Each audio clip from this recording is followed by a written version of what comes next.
Well, good evening, everybody. It's been a long time since we've been on here, it feels like, really since whatever point it was in baseball season. We haven't really been back since then. We apologize for the lengthy delay in these shows, but we are excited to be back, me and Nick, for another football season. Hopefully, it's going to be a good one. It's time to talk Ole Miss football and Tulane right here on the Rebel Walk.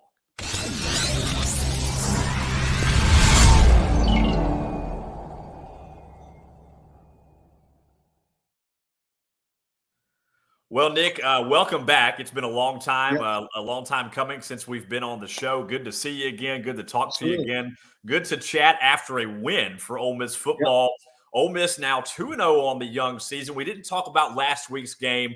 Not much to say. 73-7 FCS opponent. Ole Miss took care of business against Mercer, did what they should have done against Mercer, and that was beat the snot out of them in Oxford.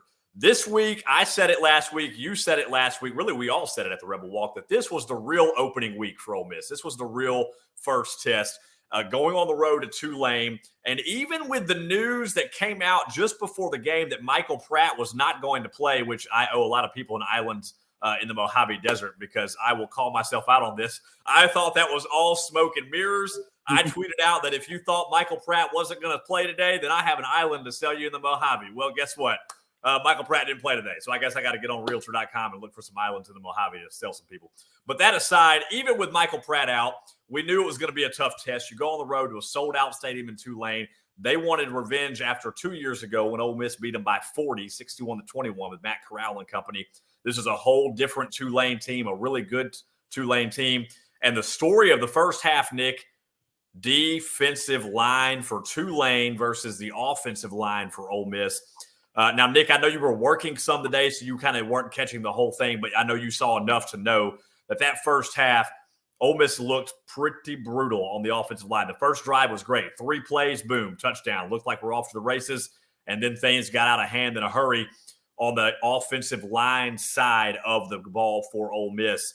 Talk a little bit about I know you wrote a Keys to the Game article prior to the game earlier this week. Talk about that in relation to the offensive line and what you think was the problem today for Ole Miss when it comes to the O-line.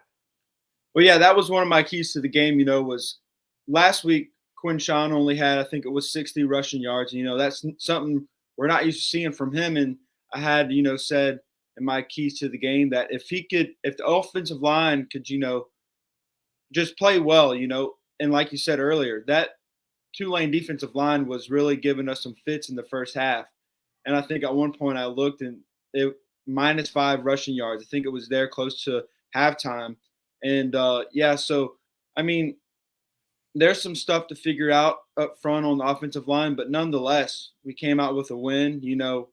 At halftime, probably not too many people had a good outlook on the game, but, I think we saw, the past 2 weeks, I told someone earlier, we saw what we wanted to see. We didn't want to see being down at halftime today to Tulane, but we saw what we wanted to see in the second half was a comeback victory. We scored 20 unanswered points, so I think that was something good to hang your hat on. Yeah, and after Tulane took the 17-10 lead that they had at halftime, Ole Miss outscored them 27-3 for the remainder of the ball game. Lane talked about that in his press conference after the game. That's that's a positive sign there. And despite the poor performance of the offensive line in the first half, especially, Jackson Dart made the play of the game there late, despite being heavily rushed at the end, was able to evade that sack, I should say, and find Michael Trigg for a crucial touchdown. Hey, Michael Trigg, good to have you back on the team, essentially. Welcome. That was a great moment for you to show up to make that touchdown to kind of seal the deal. We'll talk more about that later. We don't want to jump too far ahead. On the contrary to that, yes, there were some struggles in the first half. Yes, Ole Miss gave up. Really, the key on the first drive was a big third down gain from Tulane when they had a 3rd and long. But Pete Golding's defense, and it was frustrating at first. It was kind of like, okay, what are we doing? We're kind of playing this soft coverage again on 3rd downs. But boy, did he turn them around in the remainder of the first half and the whole second half. The defense is what kept Ole Miss in the game even when they were trailing.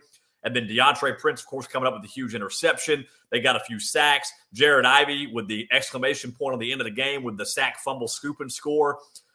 Just a fantastic defensive performance for Ole Miss today.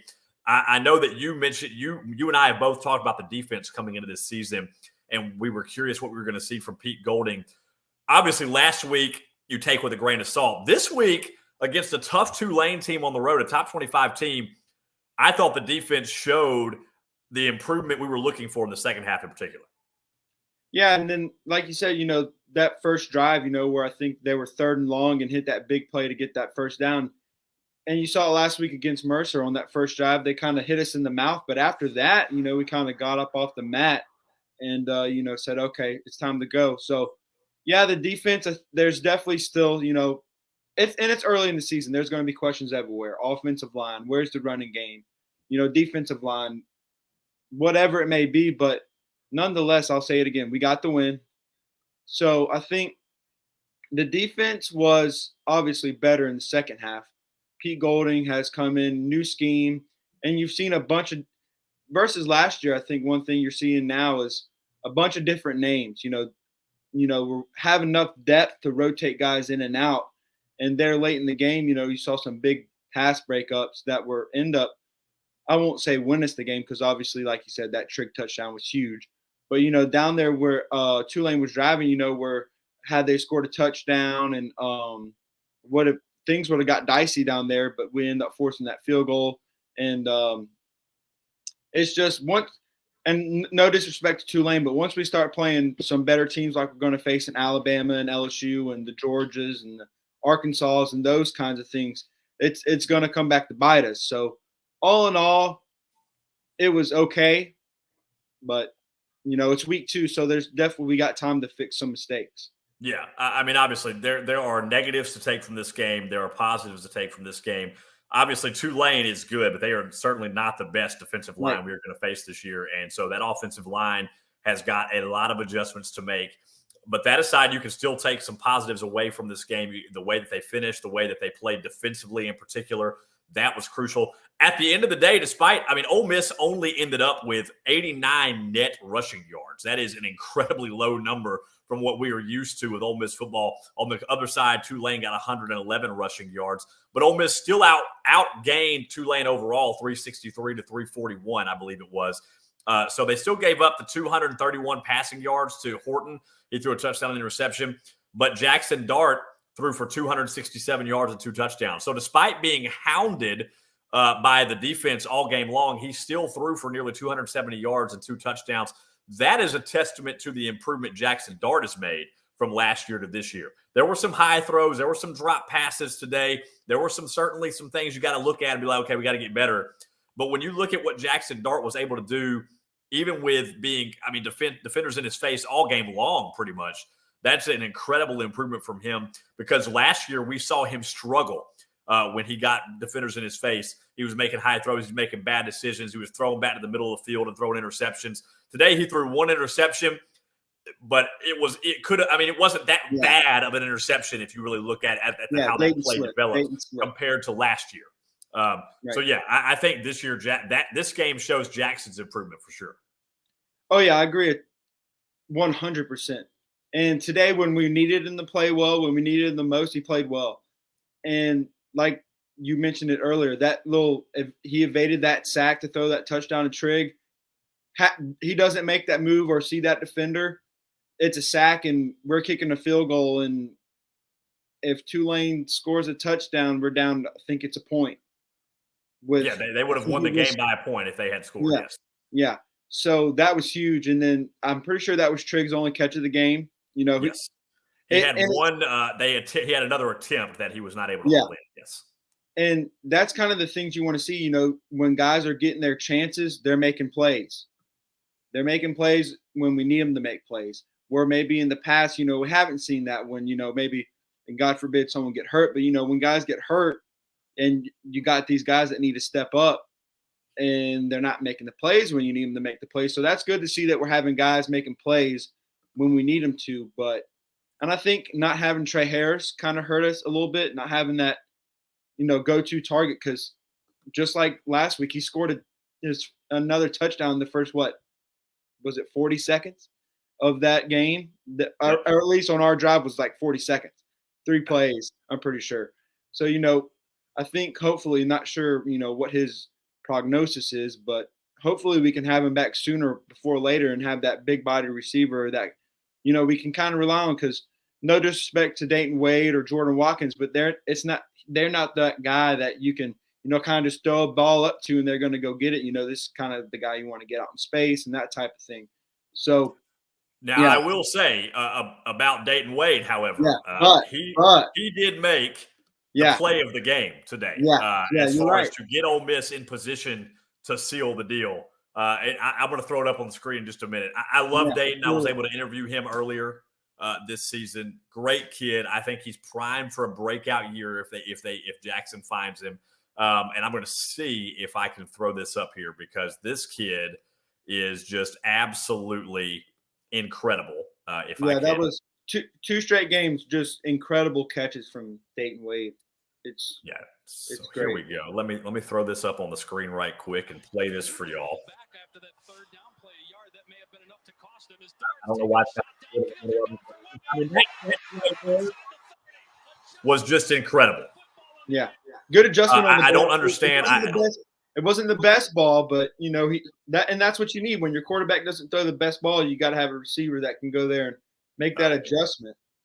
So that was good to see. That we have, and I think I watched Reb Talk with Lane Kiffin earlier this week, and he was talking about Jordan Watkins. Jordan Watkins been on the team for 2 years, but in today's state in college football, it feels like Jordan Watkins has been at Ole Miss for 4 years, because kids aren't doing that anymore. They're not staying anywhere for 2 or 3 years. So, it's good to have guys like that.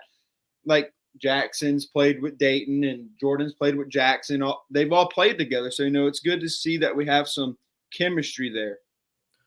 And the other, I guess, offensive player of the game that we need to point out. How about Caden Davis, the field goal kicker for Ole Miss? We have not talked about Ole Miss field goal kickers really since the days of the famous Ole Miss kicker from several years ago, Wonder Kick, as I called him, otherwise known as Wonderlick, but I always called him Wonder Kick because the guy couldn't miss. But today, now Lane Kiffin, he's never gone for a long field goal in his career, right? Even in the pro. I'm just kidding. Of course, we all remember when he was with the Oakland Raiders, the ridiculous field goal that he was going to attempted with 70 yards, I believe it was. I can't. It was Janikowski, though. I can't remember the exact yardage without looking at the play, but it was a long ways away.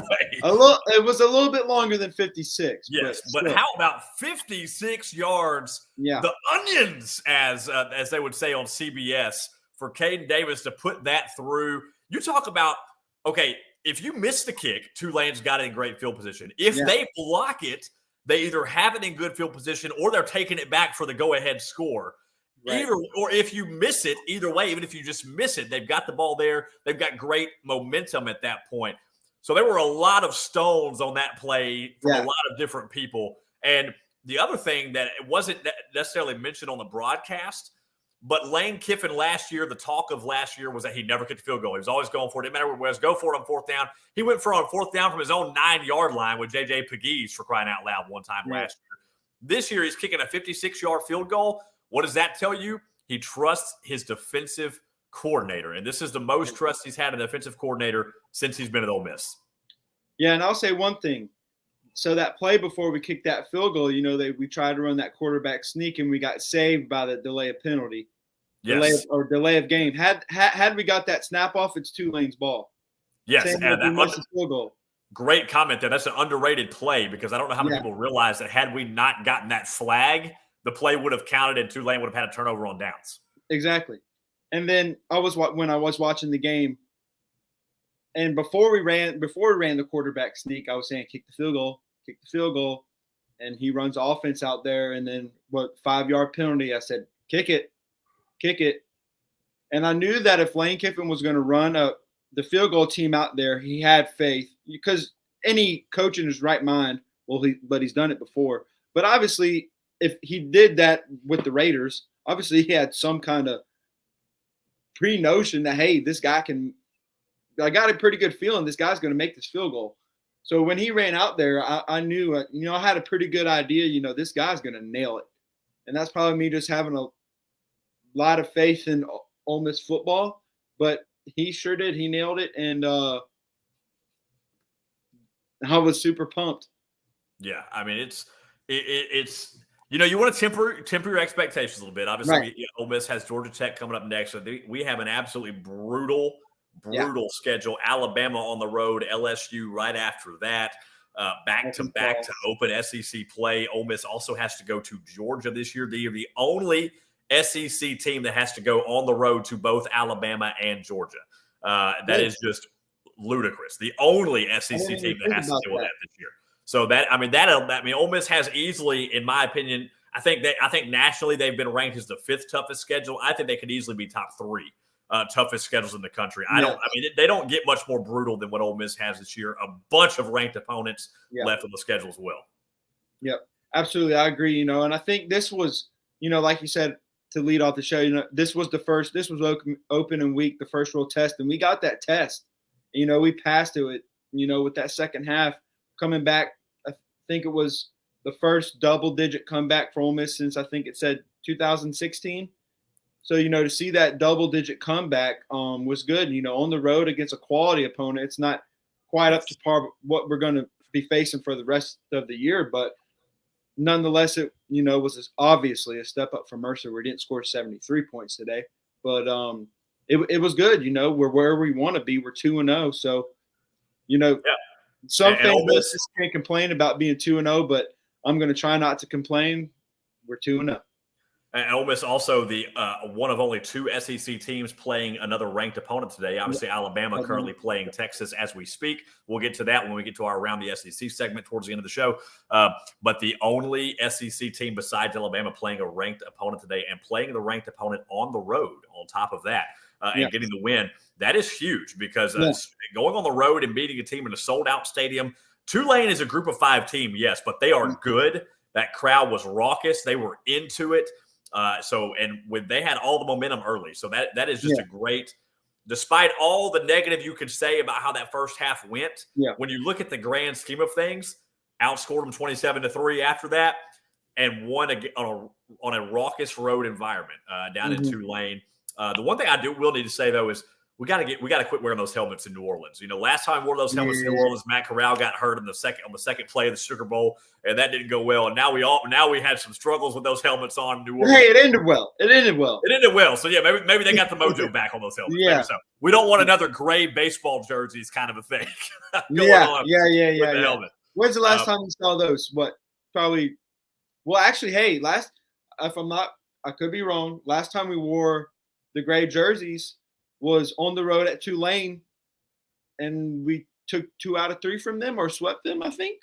Yeah. They might have got the mojo back. Maybe the mojo's back. We'll see. Yeah. The mojo might be back. We'll be careful with it. The helmets they're still too new. I guess we can't call it. We can't call it on the helmets just yet. Gray jerseys, I'm still no. Let's not ever wear those. At least not an SEC play. Let's keep those off the agenda. Real quick, we got a couple of people chiming in on the show. Thanks to Jay Paul here. He says a couple things. First thing he says right here, we'll throw it up. He says HYDR. It was an adversity game, all game, way to finish strong. Great observation. They did finish strong. He also says no one is perfect. It's a team sport. One heck of a kick. Great. And it is. That was one heck of a momentum kick as well. Brenda just says hotty toddy. Thanks for the comment. Brenda, thanks for watching. And John also says hotty toddy, go Rebs. John, thank you for watching. We appreciate all of you watching, all of your comments. Feel free to keep those comments coming as well. We always appreciate all of our viewers. Thank you guys for sticking with us throughout the absence of our shows there for a little while. And of course, I cannot go a show without telling you guys about our great friends at Dead Soxy. You guys know them. You guys love them. I mean, what else is there to say? But you can talk about these guys all day. They have great socks for great prices. The comfort is there. The quality is there. The designs are there. They've got all kinds of new ones this year, too. Go to deadsoxy.com. Check it out. Check out what they got going on with the NIL. Check out what they've got going on with just the new Ole Miss designs in general. And always remember, if you use the code RebelWalk on any order at any time, doesn't matter if Ole Miss wins or loses, you get 25% off site-wide at any time for your entire order. Use the code RebelWalk. So head over to deadsoxy.com and check those guys out. If you don't have a pair of Dead Soxy socks yet, what are you doing? Go get some. We don't know what you're doing. Nick's got plenty. I've got plenty. All of us have plenty. Nick, tell them they're the best socks you're ever going to buy, right? Yeah, I'm wearing my Juice Kiffin ones right now. They got Juice Kiffin socks, guys. If you don't have a pair of Juice Kiffin socks, what kind of Ole Miss fan are you anyway? I'm just kidding. Right. You're still a great Ole Miss fan. But seriously, get you some Dead Soxy socks. Use the code Rebel Walk for 25% off site-wide. Great site. They are, and seriously, guys, I don't just say this because they are a sponsor. They are genuinely some of the most comfortable socks you're going to wear. I promise you that. They are comfortable. They actually will keep your foot a little bit cool in the summer and a little bit warmer in the winter. They at least that's what I've noticed. I'm not saying they have the special technology. I don't even think they claim that, but they are just comfortable socks. They're going to keep your foot comfortable. They're quality socks, and they got something for everybody. You know, they got the crew sock, you know, just an everyday sock, and then they got something for people, you know, when you dress up and you're wearing a suit and you want to flash the Ole Miss, Lane Train or whatever socks, you know, and show up your Mississippi State fans. I mean, what do you think Lane Kiffin's wearing every day? What socks do you think he's wearing on game day? He probably got them from Dead Sox. Just saying. I'm just throwing that out there. He probably got them from Dead Soxy. So you may want to check them out. If they're good enough for Lane and they're good enough for me and Nick, I mean, what else do you need? They're good enough for you. Right. So Absolutely. Be sure and check out deadsoxy.com. 25% off site-wide with the code Rebel Walk. We love Dead Sox. We love Jason and the people over there. They're great. We love having them on board, and be sure and check them out. And with every order, you're going to get a personalized note too. They literally go above and beyond for customer service as well. All right. I could talk about them for a lot longer, but you guys don't want to hear me talk about a sponsor all show long, I'm sure. Amy, thank you so much for your comment. Thank you for watching. We really appreciate you using the Rebel Walk and depending on us for all of your coverage because we do try to give you the best coverage of Ole Miss sports you're going to get anywhere from any other outlet. All right. And with that note, Nick, it is time to go around the SEC.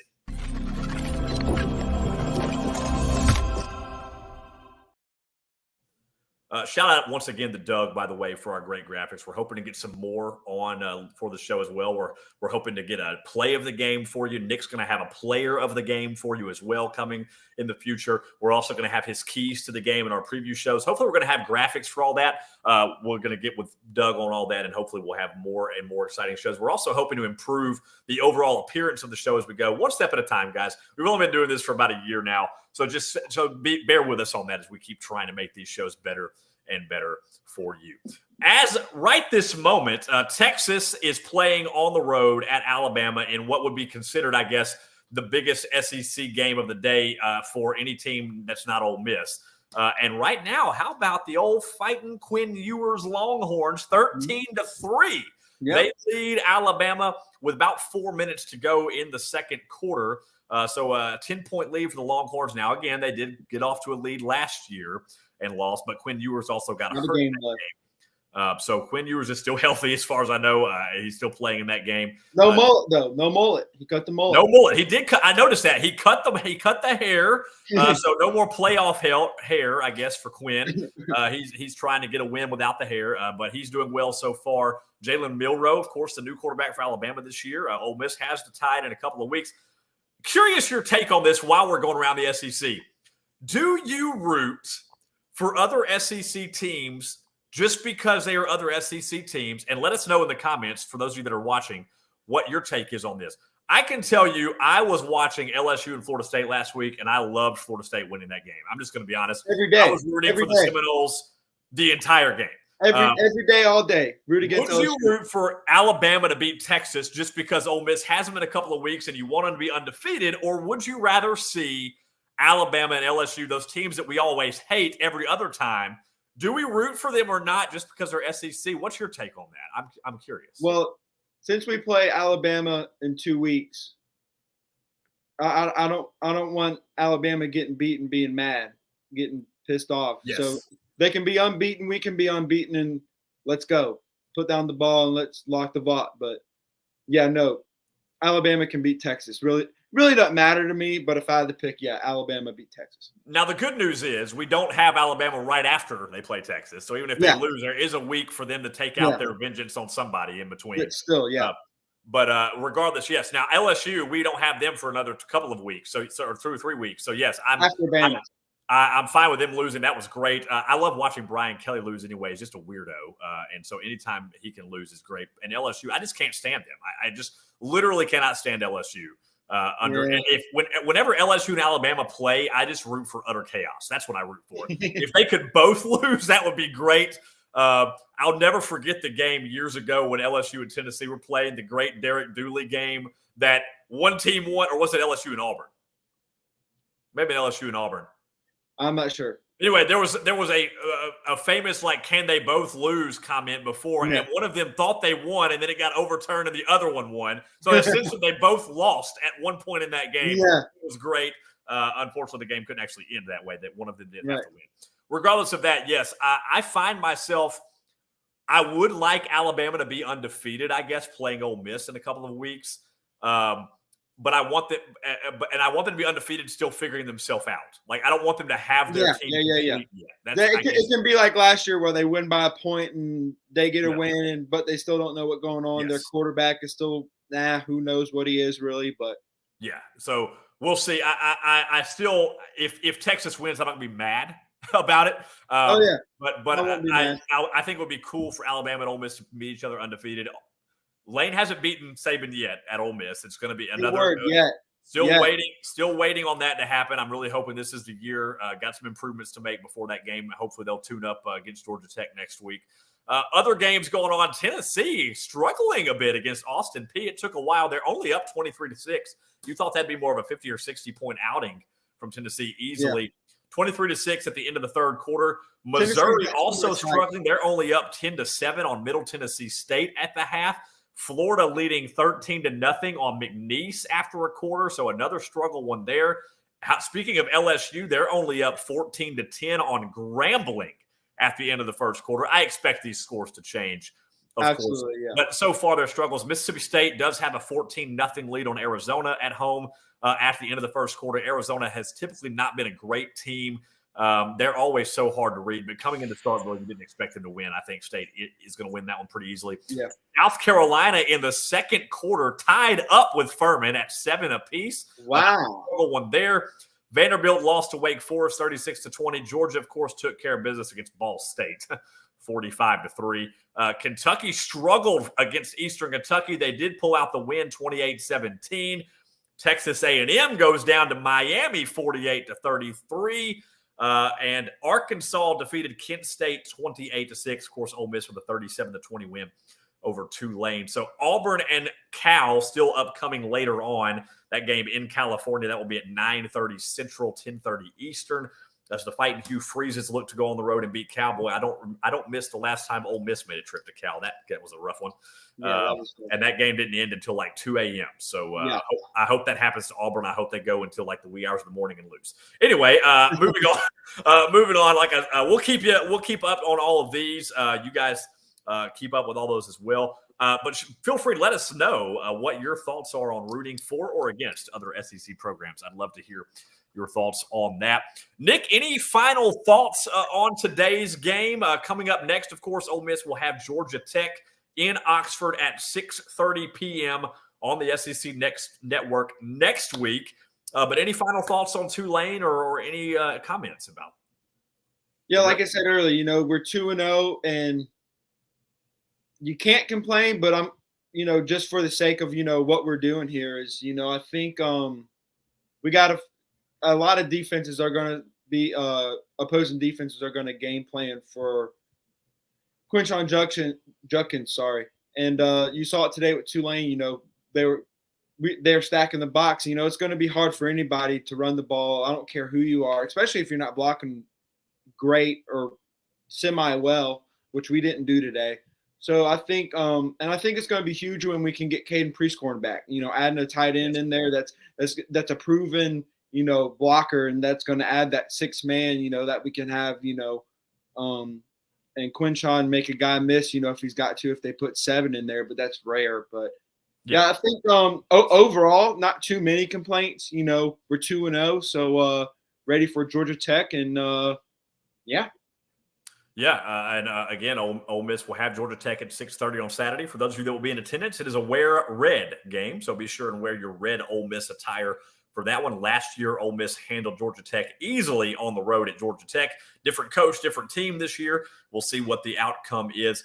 But, Nick, one more thing to your point that you just made about game planning for Quinshon Judkins. Today, the first half, Ole Miss did not know what to do when they got disrupted in their game plan. And that was reminiscent of the Phil Longo offense days when they had 5 plays. And once the defense figured out you couldn't run the ball, all they did was game plan for you to throw it. And it didn't work out well for Ole Miss when that happened. So, yes, you've got to be prepared to have an adjustment ready for when the team's game plan. Quinshon Judkins set a record last year. They're going to be ready for him this year. Yeah, absolutely. The Heisman conversation this year, not off to a great start for a Heisman campaign. Everybody's game planning for him. Quinshon's going to find a way to overcome. The offensive line's got to do better, but you also have to game plan other options for when the run game isn't working that don't involve getting Jackson Dart sacked every 5 minutes. You got to find ways to spread the offense a little bit more and have other options. I'm sure those adjustments will be made. I know that Lane will get with his coordinators and work that out.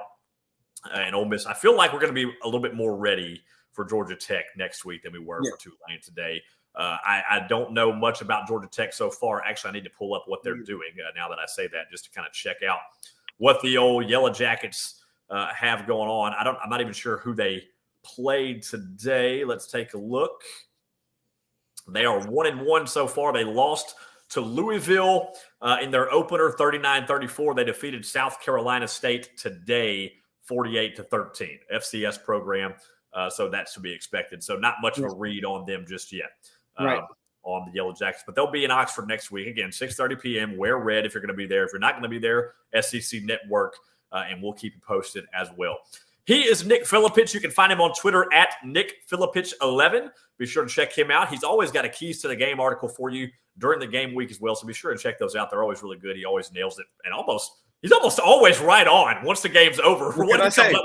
Nick, you are like a Nostradamus sometimes with these Keys to the Game articles with what actually happens in the game. So be sure to check those out. I'm at Austin on Air 1021. As always, find us at the Rebel Walk. Evie was in attendance today. I'm sure she'll be keeping you updated over at the Rebel Walk's Twitter on what Lane and the players had to say in the post-game presser as well from New Orleans. Until next time, we will have a preview show for Georgia Tech coming up for you later this week. We are going to get those going, so stay tuned for that, for a time and a date for that. Until next time, Nick, awesome to be back with you, man. Good to have the shows going again. Looking forward to next time. And Ole Miss 2-0, 37-20. They win on the road at number 24, Tulane, a top 25 road win early for Ole Miss in the year. Georgia Tech next week. We'll talk to you later this week for a preview right here on the Rebel Walk. Hotty toddy, everybody, and have a great night. Hotty toddy.